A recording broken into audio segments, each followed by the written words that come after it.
Washington often, throughout his life, would reflect that his life was in the hands of a providence or benign providence.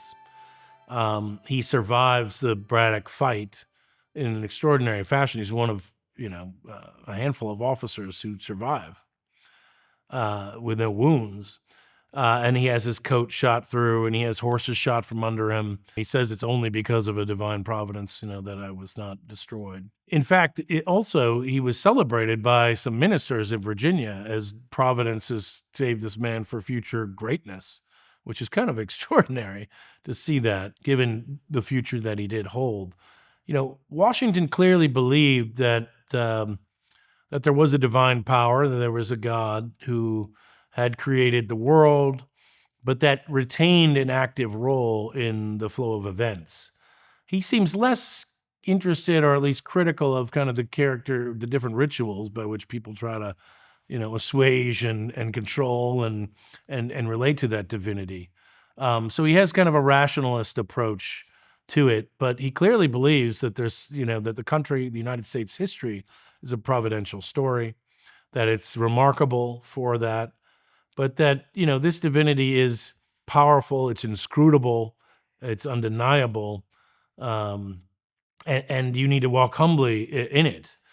And that is clearly a part of the way he reflects on the meaning of the experiences he's been through, which really are extraordinary. His practice of reading and contemplation and meditation of divinity and sermons and these things, that's something that his mother brings to him. His mother was quite devout.